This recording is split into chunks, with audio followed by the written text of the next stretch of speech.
have you actually heard Trump's proposal for Ukraine? I've just seen an article today. It was published in the Telegraph at about 4 p.m. UK Ukraine time. If you want to read it, it was written by Ambrose Evans Pritchard, and the title of the article is Trump's Confidential Plan to Put Ukraine in a Stronghold. So here is the confidential plan. The Telegraph obtained it, and it was marked privileged and confidential. So here you go. Here's privileged and confidential information. You have to excuse us, I'm going to have to read some of my notes on this because I can't remember it all off the top of my head. But as if it wasn't bad with Canada, the resources there, the timber, the oil, everything else, he wants that. Greenland, the minerals, the oil, the strategic position, he wants that. Just a greedy billionaire. And Palestine as well. There's method in his madness. There's gas reserves off the coast of Palestine too. So the demands for Ukraine, I can't believe it. It is insane. This man, if you support this man and you're from Europe, he is out for himself. He does not give a shit about 100%. The UK. He doesn't give a shit about Europe. He does not care. He only cares about his rich wants his billionaire resources friends. And he wants them now. And stuff everyone else. It doesn't matter as long as he's fine. But anyway, this is essentially a colonization of Ukraine. So this deal...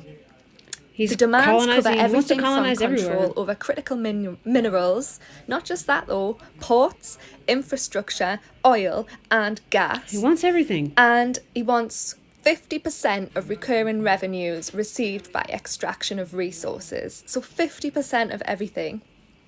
50% of the financial value in all new licenses issued to third parties for future monetization of resources, with a lean on such revenues in favour of the US. Is the world ready to help us now? This clause means, or it was described by an official as, pay us first and then feed your children. Some ally. The US will have first refusal for the purchase of exportable minerals. Washington will have sovereign immunity and acquire near total control over most of Ukraine's commodity and resource economy. Tell me the world is ready to help us. The fund shall have exclusive right to establish the method, selection criteria, terms and conditions of all future licenses and projects.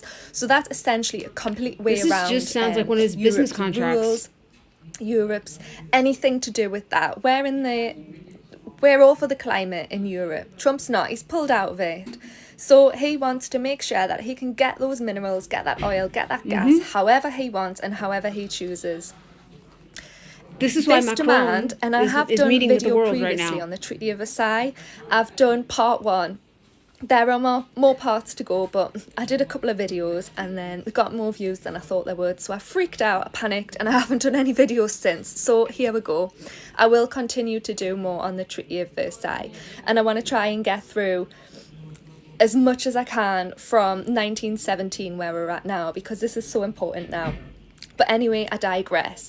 So this demand would amount to a higher share of Ukrainian GDP than, wait for it, reparations imposed by Germany after the Treaty of Versailles. So that was the treaty where we made Germany take full responsibility, pay for everything, all these reparations, because of World War One. Bearing in mind, Ukraine isn't the enemy here. Ukraine isn't the bad guy. It's Russia. Ukraine got invaded, and this is the price to pay for support from an ally.